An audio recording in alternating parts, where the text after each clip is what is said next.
Agri-Challenge, le magazine de l'entrepreneuriat agricole et du développement durable. La Banque agricole du Niger, Bagri, sponsor officiel d'Agri-Challenge. Bagri, nous œuvrons pour votre autonomie. Chers téléspectateurs, bonsoir. Je suis très ravie de vous présenter l'émission Agri-Challenge à la place de la présentatrice habituelle. Nous sommes à notre 100e numéro sur la télévision Africable, 100 numéros sur l'entrepreneuriat agricole et le développement durable au Niger et en Afrique. Aujourd'hui, Agri-Challenge vous propose de revivre les moments forts de la 42e journée internationale de l'alimentation, couplée à la commémoration de la 15e édition de la journée internationale de la femme rurale, tenue le 16 octobre 2022 à Niamey. Un autre événement qui a marqué l'écosystème agricole, c'est la 7e édition du Forum international sur le financement de l'agriculture FINAGRI. Cet événement s'est tenu du 12 au 13 octobre 2022 à Niamey. FINAGRI est un cadre d'échange entre les acteurs du secteur agricole et des institutions de financement autour de la problématique de financement des initiatives agricoles au Niger. Et enfin, Agri-Challenge vous propose un reportage sur la production des engrais organiques dans la station de traitement des boues de vidange STBV à Koubia. Issu d'un processus de traitement des eaux usées, cet engrais a été attesté par les laboratoires pour sa performance dans l'amélioration de la qualité des sols et de la production agricole. Voilà, chers téléspectateurs, pour le sommaire de ce 100e numéro. À tout de suite. Agri-Challenge. 2 événements en une journée. La célébration de la Journée mondiale de l'alimentation a été couplée à la commémoration de la 15e édition de la Journée internationale de la femme rurale, le dimanche 16 octobre 2022 à Niamey. Pour ce qui est de la Journée mondiale de l'alimentation, le thème retenu cette année est « Ne laisser personne de côté, amélioration de la production, de la nutrition, de l'environnement et des conditions de vie ». La Journée internationale de la femme rurale, quant à elle, est placée sous le thème « L'autonomisation des femmes rurales, clé d'un Niger sans faim ni pauvreté ». Les thèmes retenus pour ces 2 commémorations cadrent parfaitement avec la stratégie nationale de développement du gouvernement. Il me plaît de rappeler que, dans le but d'assurer à toute la population nigérienne une alimentation suffisante et conséquente, les plus hautes autorités de la 7e République ont élaboré la stratégie nationale de développement agricole ou l'initiative 3N. Les Nigériens nourrissent les Nigériens. Proclamée en 1979 par la Conférence de l'Organisation des Nations Unies pour l'alimentation et l'agriculture, la Journée mondiale de l'alimentation vise à mieux connaître les problèmes alimentaires dans le monde et de renforcer la solidarité dans la lutte contre la faim, la malnutrition et la pauvreté. Cette célébration intervient dans un contexte mondial où la faim a franchi un nouveau seuil. Plus de 3,1 milliards de personnes, soit près de 40% de la population mondiale, ne peuvent se permettre une alimentation saine, pendant que 828 millions de personnes sont victimes de la faim. Et un adulte sur 8 souffre d'obésité, un problème qui s'intensifie dans toutes les régions du monde. Initiée par l'Assemblée générale des Nations unies depuis le 18 décembre 2007, la Journée internationale de la femme rurale vise à impliquer davantage les femmes rurales dans la promotion du développement agricole, l'amélioration de la sécurité alimentaire et l'élimination de la pauvreté en milieu rural. Convenez aussi avec moi que le choix de ce thème n'est pas fortuit, car il est en harmonie avec les objectifs du développement durable, notamment l'ODD 1, qui vise à éliminer l'extrême pauvreté et la faim, et l'ODD 5, qui vise à parvenir à l'égalité des sexes et autonomiser toutes les femmes et les filles.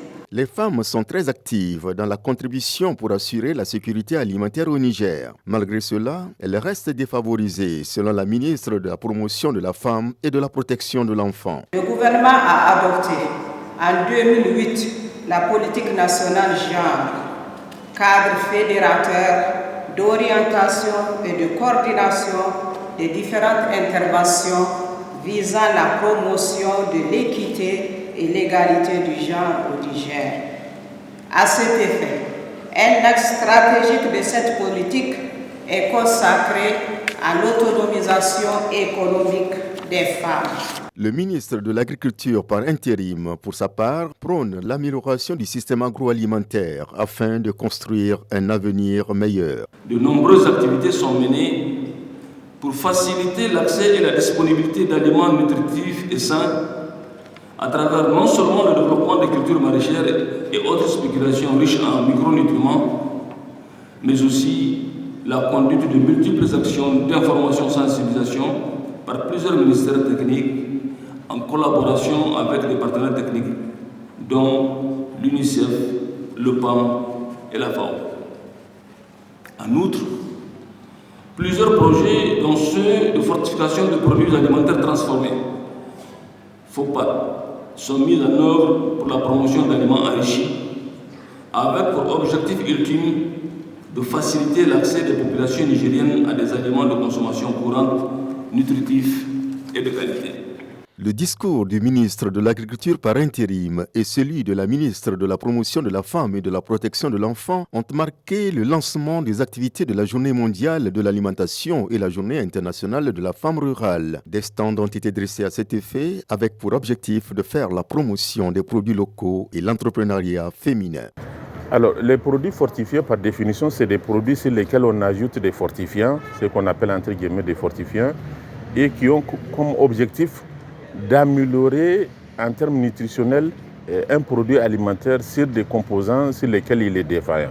Et cette fortification est à différencier avec l'amélioration des formules. Parce que l'amélioration des formules nutritionnelles, c'est juste prendre un produit et prendre un autre produit pour rajouter pour que le produit final ait une valeur nutritionnelle acceptable pour répondre à des besoins. Parmi ces produits, nous citerons la gamme de produits fortifiés La Nigérienne, composée de farine de niébé, de mil et de l'huile d'arachide. Produits localement par différentes unions de sociétés et coopératives, les produits fortifiés La Nigérienne sont soumis à un contrôle de qualité par le LANSPEX et des laboratoires internationaux. Dans le cadre des activités de la Journée mondiale de l'alimentation, un panel a été animé autour du thème principal. 3 sous-thèmes ont constitué le dit panel. Il s'agit notamment de la qualité des aliments vendus dans la rue et dans les écoles, constats, défis et perspectives, production et commercialisation des farines fortifiées pour renforcer l'offre alimentaire de qualité, améliorer la nutrition et soutenir le développement des chaînes de valeur des produits locaux. Le 3e sous-thème a traité des défis et opportunités de production des données de qualité pour alimenter le plaidoyer, aider à la prise de décision, faciliter le suivi et évaluation des progrès et la formulation des programmes et projets dans la nutrition et les systèmes alimentaires durables. Ce matin, nous avons parlé justement du foncier qui est adapté à chaque région. Donc ça, ce sont des réformes qui aident à pouvoir aussi améliorer la transformation des systèmes alimentaires. Troisièmement, c'est la promotion des chaînes de valeur prioritaires, en prenant donc comme priorité des produits à fort potentiel nutritionnel, donc qui vont aider à pouvoir lutter contre le problème de malnutrition, mais aussi fort potentiel commercial, car il faudrait que les producteurs puissent s'en sortir. Donc il faut que ces produits soient commercialisés et que le Niger aille chercher sa part, même dans la ZLECAf. 4e voie, c'est renforcer la recherche et l'innovation. Si nous voulons que les systèmes alimentaires soient transformés, il faudrait justement que la recherche soit mise en avant et que les résultats de la recherche soient utilisés, que les résultats de la recherche soient promus et qu'ils soient vulgarisés. Globalement, quand on aimerait initier une intervention en termes d'appui dans le secteur auprès en milieu communautaire pour la production de farine infantile, on part déjà sur le principe de discuter avec les autorités sur l'identification du site. Et cette identification du site, en réalité, c'est fait en regardant plusieurs paramètres, soit des bassins de production ou des bassins de consommation. Et on regarde aussi la prévalence de la malnutrition. En d'autres termes, on peut produire la farine là où les matières premières peuvent être très accessibles et essayer de l'acheminer vers là où il y a le plus de besoins ou vice-versa. Et ensuite, on discute avec les autorités pour voir la nécessité pour que la communauté puisse contribuer en termes de terrain. Et ces terrains-là doivent avoir un certain nombre de commodités. Donc, et en termes de formation, on offre plusieurs types de formations qui partent de la production à la distribution, en passant par les questions aussi de qualité. Une fois les interventions des panélistes bouclées, les participants à ce cadre du donner et du recevoir n'ont pas manqué de faire part de leurs propositions et inquiétudes aux panélistes. Par rapport aux unités de production des aliments fortifiés là, c'est pour savoir est-ce qu'il y a ici un mécanisme ou un système de vérification de la qualité de ces aliments. Donc la qualité vis-à-vis du point de vue nutritionnel et du point de vue sanitaire aussi. Moi, je pensais qu'on parlait du multisectorialisme de la nutrition. Donc, en voyant la présentation, j'ai vu autre chose que ce que je pensais. Donc, parce que là, je voyais qu'on faisait allusion aux producteurs, aux distributeurs, à ceux qui font la commercialisation. Bon, c'est vraiment pour qu'on m'éclaircisse d'abord à ce point-là. Les panélistes se sont réjouis de la pertinence des interventions du public et d'amples explications ont été fournies à cet effet. En réalité, il n'y a pas de nutrition sans production. Vous voyez ici, j'expliquais dès le départ que pour arriver aux 4 des choix alimentaires, de la préparation, de la consommation, il fallait partir du 1. Donc ça fait partie des fonctions du système alimentaire. L'aliment, il a une origine. Et cette origine, si c'est végétal, ça va du grain qu'on met dans la terre. Et il faut que ce grain puisse donner, dépendamment de ce qui est utilisé. Si c'est une céréale, il faut que ça sorte et que ce grain soit utilisé, qu'il soit transformé, donc qu'on puisse décortiquer jusqu'à ce qu'on va arriver à la farine, par exemple, qui va servir à faire la pâte. Et la pâte, on est au niveau 4. Donc, tout ça, tout au long de la chaîne, il y a des acteurs qui sont impliqués là-dedans. Et tout au long de la chaîne, il y a des aspects de nutrition. D'un côté, il y a les normes nigériennes qui servent de référence de base et de l'autre côté, il y a les analyses régaliennes qu'on élabore. Donc, à chaque lot de production, on envoie des échantillons au LANSPEX pour les analyses. Et ces produits, normalement, ne doivent être sur le marché de la consommation qu'une fois la qualité vérifiée. Donc ça, c'est des analyses. Mais une fois de plus, comme vous le savez, une norme de nature est facultative, elle n'est pas d'application obligatoire, jusqu'à ce que pour des raisons économiques, environnementales ou sanitaires, l'État se décide à rendre cette norme d'application obligatoire. Pour l'instant, on ne l'a pas sur les farines infantiles. Et d'ailleurs, c'est un problème qu'on a parce que c'est ce qui ouvre la porte aux importations. Donc il y a du tout qui se retrouve sur le marché. On s'est même amusé au niveau du GRET à prendre des farines qu'on trouve sur le marché et les envoyer dans des laboratoires accrédités pour des analyses. Et c'est tout autre chose qu'un aliment, quoi. Malheureusement, je crois qu'il y a un gros travail qu'on doit faire pour accompagner la police sanitaire parce qu'ils ont aussi des insuffisances en nombre et en moyens pour faire le travail. Donc il y a un gros travail à faire dans ce sens-là. La Journée mondiale de l'alimentation et la Journée internationale de la femme rurale visent chacune au bien-être des populations à travers la sécurité alimentaire et l'élimination de la pauvreté. Agri-Challenge. Du 12 au 13 octobre 2022 s'est tenue à Niamey la 7e édition du Forum national sur le financement de l'agriculture au Niger, FINAGRI 2022. Organisé par l'ONG AgriFocus sous le parrainage du haut-commissaire à l'initiative 3N, ce forum a eu pour thème central le financement des chaînes de valeur et impact sur les transformations des systèmes alimentaires au Niger. L'objectif central visé à travers ce forum est de promouvoir et développer l'agrobusiness au Niger. On prépare à cette cérémonie le secrétaire général du gouvernorat de Niamey, la représentante de la ministre de l'Environnement, des représentants des institutions financières et plusieurs autres invités. AgriFocus Niger, en collaboration avec ses partenaires, notamment le Haut Commissariat à l'initiative 3N, est résolument engagé à faire du financement de l'agriculture une réalité au Niger. Pour cela, notre manière de financer le secteur agricole doit changer pour prendre en charge les dimensions sociales, économique et environnementale dans une perspective de contribution effective à la transformation des systèmes alimentaires. La FINAGRI Niger s'inscrit dans cette logique en mettant tous les acteurs, producteurs, transformateurs, intermédiaires, banques, institutions de financement, projets, programmes, institutions de recherche, État, ensemble dans la dynamique d'un objectif commun, le développement de l'agrobusiness au Niger. À cet égard, le financement de l'agribusiness permettra aux entreprises nigériennes d'être compétitives et conquérir le marché national et sous-régional dans le contexte de la ZLECAf. La 7e édition du FINAGRI a été une occasion pour les agripreneurs de se retrouver avec les institutions financières pour leur soumettre leurs différentes inquiétudes sur l'accès au financement agricole. La 7e édition du Forum national sur le financement de l'agriculture au Niger, FINAGRI, comme les précédentes éditions, rentre dans la droite ligne des actions qu'entreprennent les autorités de la 7e République dans le cadre de la lutte contre l'insécurité alimentaire et nutritionnelle et le développement agricole durable. Pour le Haut Commissariat à l'initiative 3N, la FINAGRI constitue un cadre où la stratégie nationale d'achat d'aliments auprès des petits producteurs sera vulgarisée. Aussi, la mise en œuvre de cette stratégie constitue un autre mécanisme de financement de l'agriculture, sans prêt ni intérêt, puisqu'elle permet aux producteurs d'avoir des revenus valorisant leur travail. L'approche chaîne de valeur portée par le thème de FINAGRI 2022 permet un regard global sur l'ensemble des maillons de la chaîne d'approvisionnement, de la production à la consommation, en tenant compte des environnements alimentaires et du comportement des consommateurs. La priorisation des produits alimentaires à fort potentiel nutritionnel et commercial permet de répondre aux besoins, d'améliorer les revenus et l'état nutritionnel des populations.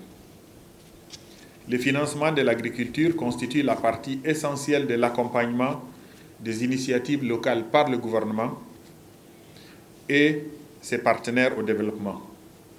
C'est pour cela que le Haut Commissariat à l'initiative 3N a mis en place une réforme importante, bien connue désormais, qui est le FISAN, le Fonds d'investissement pour la sécurité alimentaire et nutritionnelle. Ce fonds dispose de facilités et mécanismes d'appui aux acteurs de l'agroalimentaire, y compris les petits exploitants agricoles et les transformateurs, dont les jeunes et les femmes, donc dans tous les segments de la chaîne de valeur, de la production, la transformation alimentaire, à petite et moyenne échelle, jusqu'à la consommation.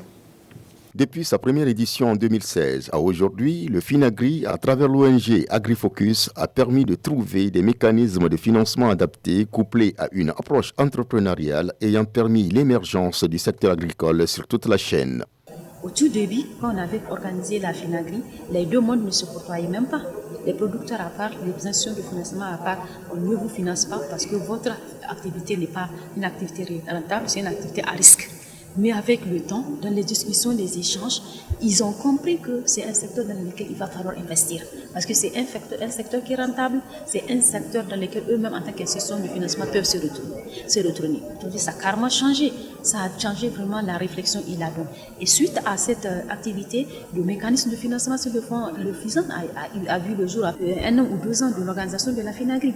Nous disons que c'est des choses qui ont lancé un déclic au niveau des autorités aussi, pourquoi pas. Et ça a permis aussi de faire une vulgarisation du FISAN. Parce qu'à travers les trois, on a fait vulgariser les financements à coût partagé, on a vulgarisé l'expérimentation même qui a été faite par d'autres projets programmes pour montrer que ça marche et qu'on peut utiliser ces financements à coût partagé.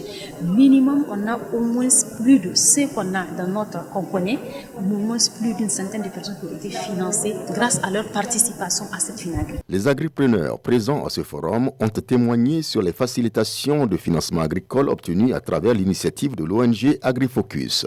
Oui, AgriFocus nous a accompagnés dans les voyages d'études aussi. En 2020, il y a le Haut Commissariat à l'initiative 3N qui nous a accompagnés aussi et dans la certification de nos produits.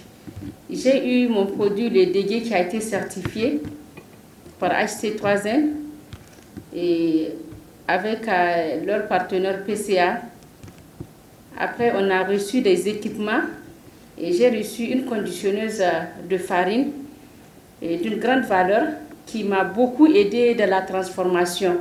Finagri, c'est le rendez-vous annuel qui met tous les acteurs, notamment les producteurs, transformateurs, institutions de financement, projets, institutions de recherche et l'État, ensemble autour d'un objectif commun, le développement de l'agrobusiness au Niger.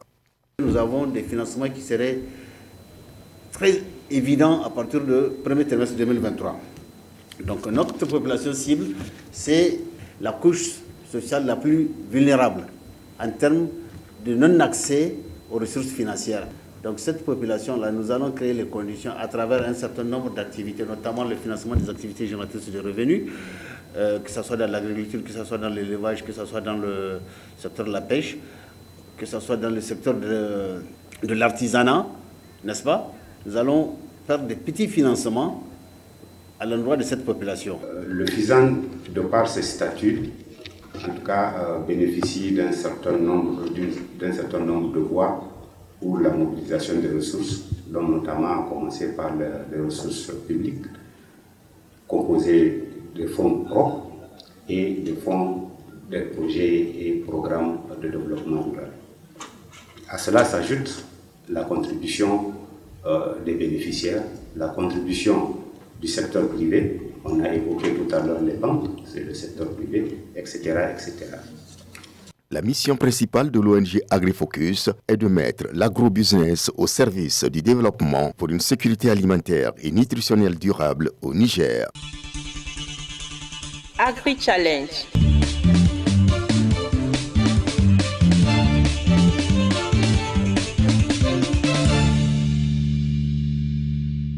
Pour assurer la transformation et le traitement des eaux usées et par la même occasion assurer des dispositifs d'assainissement au Niger, le gouvernement et ses partenaires ont initié un programme de construction des stations de traitement des boues de vidange STVB. C'est dans cette optique que la STVB de Koubia à Niamey a été créée.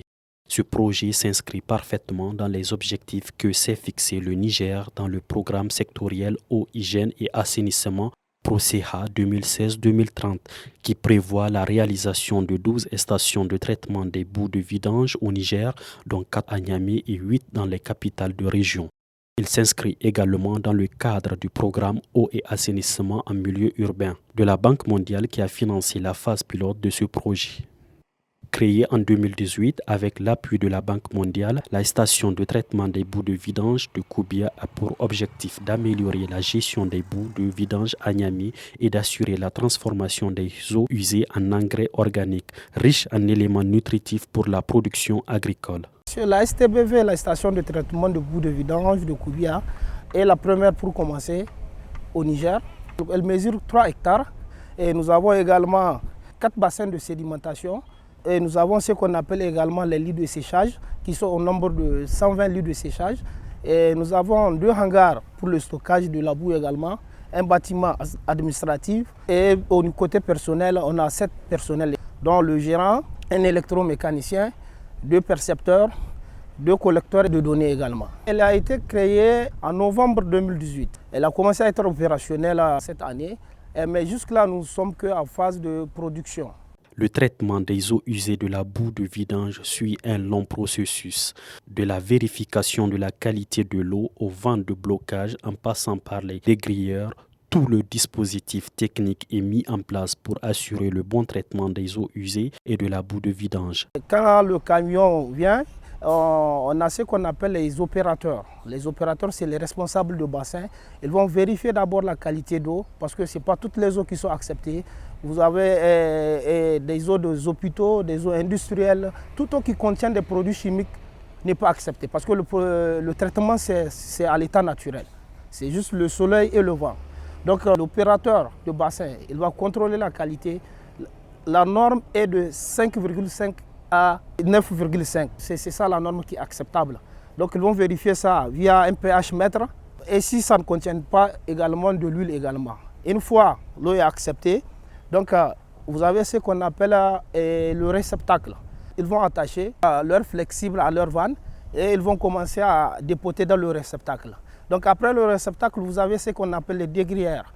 Les dégrilleurs consistent tout simplement à retenir tout ce qui est déchets solides pour que ça ne puisse pas continuer dans les bassins parce que ça impacte la performance des bassins.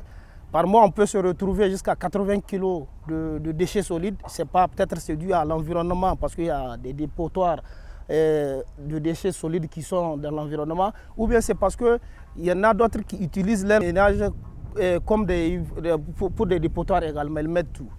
À partir des bassins de décantation commence le traitement des eaux usées. Après cette étape, un autre processus suit, permettant la séparation de la phase liquide à la phase solide.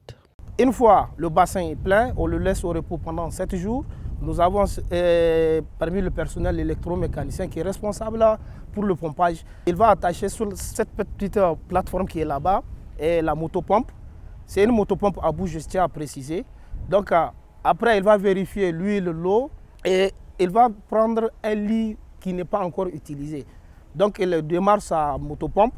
Une fois démarré, la boue va commencer à sortir dans le bassin en passant par les installations PVC que vous voyez et venir au niveau de la lie.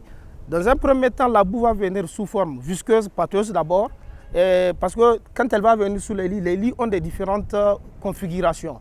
Vous avez en bas des gros graviers tapis, ensuite des graviers fins, ensuite une membrane géofiltrante qui permet l'infiltration de l'eau et de laisser la boue au-dessus. Parce que c'est ça même le principe, la séparation de la phase liquide et de la phase solide.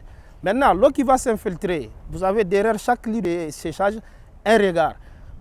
Ça nous fait tout un réseau de regards qui vont se collecter et s'acheminer au niveau de ce qu'on appelle le bassin de phytoépuration. Voilà. Maintenant, la boue qui est au niveau des lits de séchage, nous avons un processus qui s'appelle le décapage également. Après, on le laisse pendant 7 jours. Également là-bas, c'est le minimum là-bas.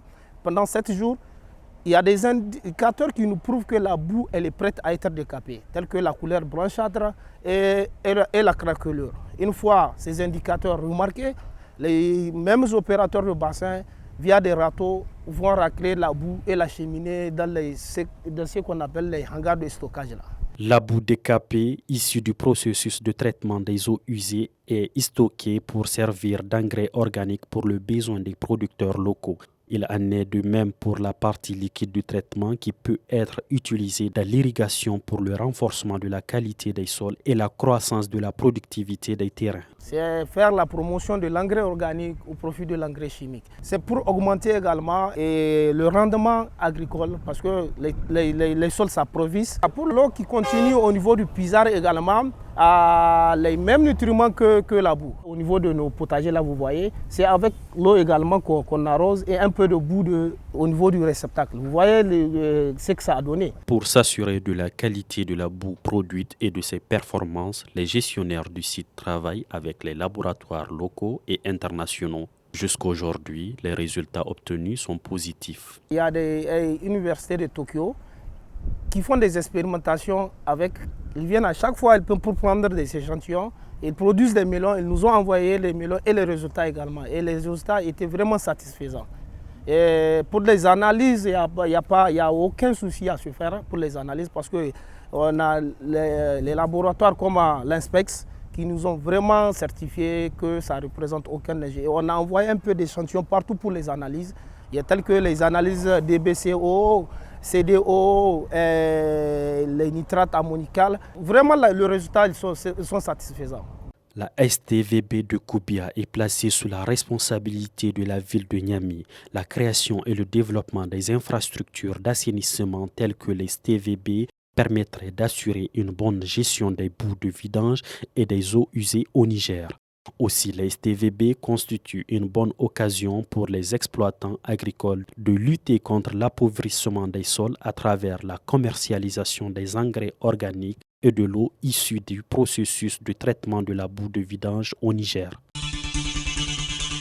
Agri-Challenge. Chers téléspectateurs, vous venez de suivre le 100e numéro de votre magazine Agri-Challenge sur la télévision Africable.